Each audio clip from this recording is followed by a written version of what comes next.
can be upskilled.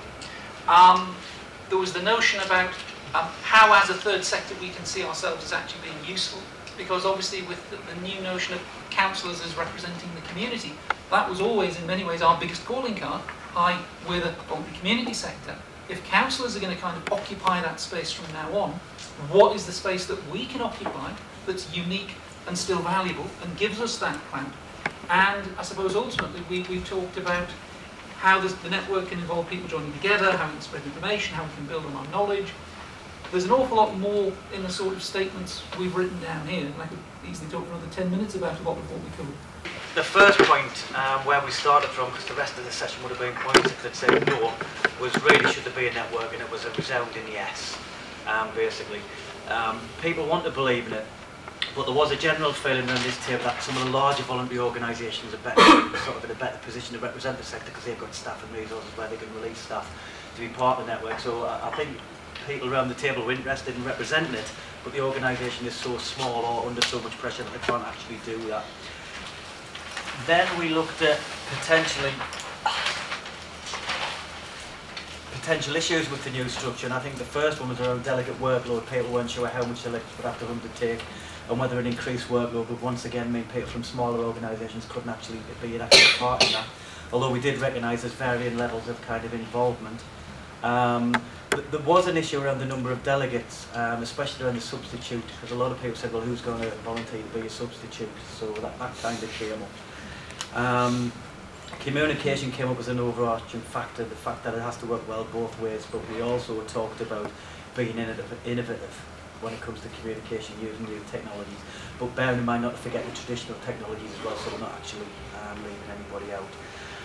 And there was also the issue that smaller community groups may feel a bit intimidated in some of the forums asking and that may kind of limit their enthusiasm. One of the things we talked about was it seems to be the same people on kind of the network board for quite some time, and that's probably because people haven't come to replace them. But a couple of the things people said is maybe look at rotating membership or rotating officers, so if people are actually on the run for a limited period of time, although looking at the difficulties then of trying to get people to replace them, which would be an issue. And apart from the overarching themes of time, capacity and communication, I think that I'm just going overall ground. We have resounded yes for continuation of the network. Like the new structure, thought it was much clearer, better thought out, both from the network's point of view. There wasn't an issue around this one here with the area based. There was concerns maybe for city-wide organisations the process might not work very well, so we could have another box. Staff and structure was okay.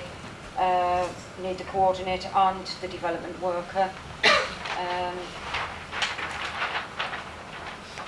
The network is only one strand by which we can voice our opinions.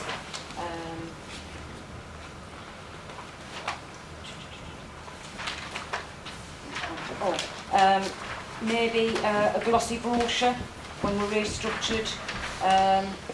Keep the name and just have a strapline, so a voice of the voluntary sector. Stay with 2 delegates rather than 1 and a substitute. And if there isn't enough delegates, we'll deal with that as and when that comes along. So, everything to think? Good, thanks, Jim. There should be a new network structure and potentially back the proposal with a certain amount of tweaking was the word we used. And the potential issues for the proposed new network structure are very much around communication. How do people get feedback? How are they sure they know who the contacts are? Ensuring that the e-champions backup that people get is as strong as it used to be, because perhaps it isn't. Ensuring that people have alternative means of communication as well as the e-champions communication network. And indeed, will the network have adequate resource to ensure that it can be made to work and communicate effectively? Strong view that 1 rep and a shadow is unlikely to work because of communication problems and being on top of the agenda. And the proposal is that the 2 representatives rather than 1 and a shadow because they'll get all the minutes, they'll stay on top of the agenda, and it will make communication easier. Importance of the representatives having a contract or guidelines or whatever, and that linked into the role of the network in its wider sense in monitoring what's happening in its name and on its behalf.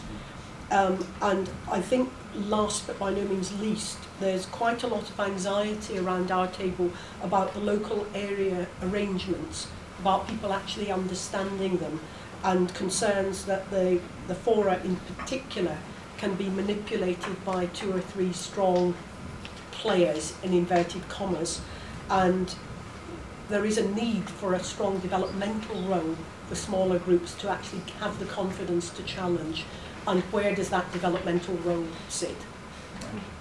Okay. Is that roughly right? Good.